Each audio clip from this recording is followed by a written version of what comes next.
Tengah-tengah mengawal di kapit. Ini. Kamu pinggir kan? Biar tengah-tengahnya benar. Agak ganja pengiriman dari daerah Sumatera Utara, kemudian barang ini dikirim lewat paket barang jasa ekspedisi, dan hasil informasi dari masyarakat kemudian dilakukan penangkapan dengan barang bukti kurang lebih 9 kg bruto, dan nanti netnya nanti ada dirilis, dan ini kemarin dikamuflase dengan menggunakan bungkusan seperti ini, karung ini dengan isi baju bekas. Ya, ganja ini adalah ganja yang kira-kira kalau dalam satu ini nih beratnya hampir 1 kilogram lebih, 1 kilo kurang lebih. Ya.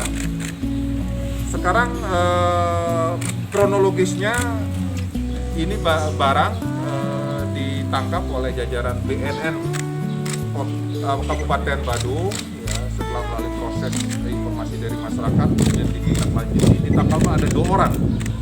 2 orang tersangkanya ada di belakang saya yang banyak tatonya, dan pekerjaannya adalah swasta. Salah satu yang satu berasal dari mana?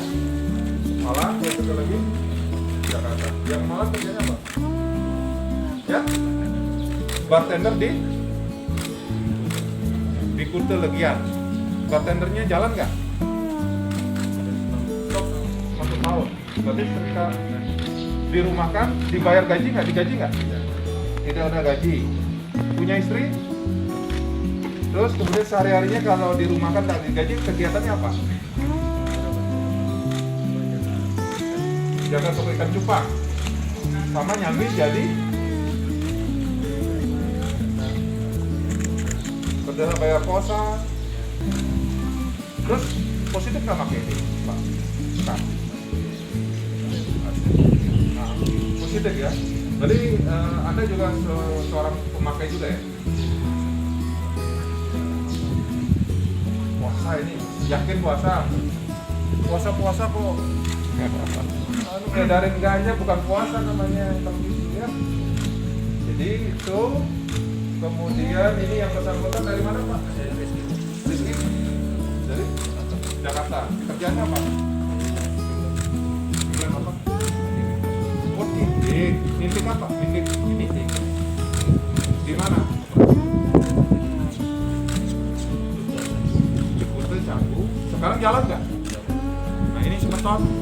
Karena memang pengaruh dari pandemi ini, banyak saudara-saudara kita, banyak warga masyarakat yang kehilangan pekerjaan, sehingga mereka berupaya mencari penghidupan dengan cara-cara yang ilegal. Salah satunya adalah menjadi pengedar atau bagian daripada jaringan narkotika, khususnya yang kita tangkap ini adalah jaringan ganja.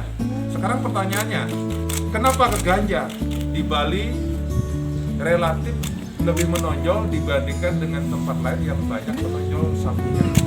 Karena kita tahu bahwa menempatkan menginjak BNN, saya kebetulan hari ini mulai berdinas aktif menjadi kepala BNN Bali. Nah, tentu ada pertanyaan, kenapa kok saya pakaiannya dinas ini? Polisi dari Jadi ini bahwa sesuai dengan surat edaran dari Bapak Kepala BNN RI, bahwa setiap bulan minggu pertama kita memakai baju dinas sesuai dengan instansi penugasan. Karena kita tahu bahwa BNN ini adalah lembaga yang dibentuk oleh Presiden dalam rangka penanganan narkoba yang ada di Indonesia. Karena kita darurat narkoba. Nah, dari sisi pemberantasan, kita di BNN ada penugasan dari kepolisian 5 gram per hari kali 25, 125.000. Kalau sabu itu satu paket harganya 200.000. Dan sabu itu bisa untuk orang yang coba pakai itu bisa dipakai 2-3 orang. 1 gram sabu itu dibagi menjadi 10 paket yang dijual di pasaran, harganya sekitar 200.000, sehingga itu juga menjadi konsumsi masyarakat sekarang ini, terutama sampai menyentuh ke desa-desa. Jadi sabu dan ganja ini memang harus kita waspadai semua, karena memang konsumsinya menyasar ke anak muda usia 15-25 tahun, dan itu rentan karena memang mereka adalah generasi kaum milenial, kaum generasi Z yang suka cenderung mereka segala sesuatu ingin coba-coba. Istilahnya diawali dengan merokok. Setelah dia merokok, dia bilang, lu nggak keren kalau nggak pakai narkoba.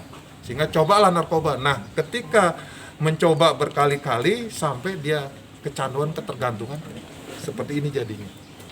Bahkan ada kasus orang tuanya uangnya ditaruh di mana saja hilang, dicuri.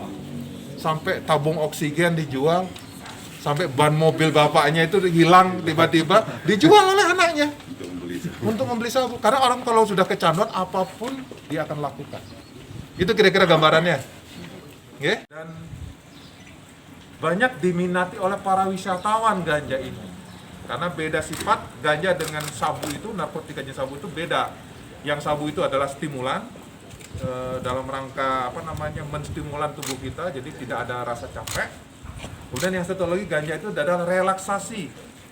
Jadi terutama biasanya contohnya ketika wisatawan habis berselancar umpamanya, dia membutuhkan kecapean, butuh rileks, dia menghisap ganja.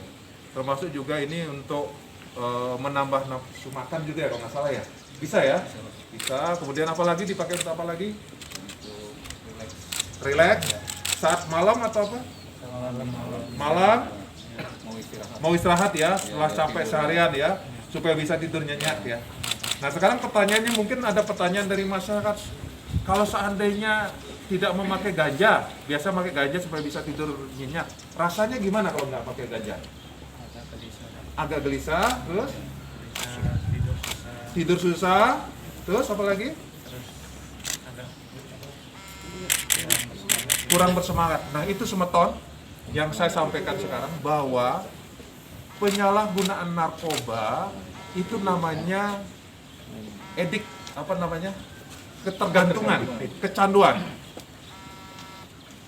Jadi kalau kita tidak menggunakan narkotika ini, bukan dianya yang menginginkan memakai lagi sebenarnya, tapi adalah sistem sarafnya, karena sudah rusak.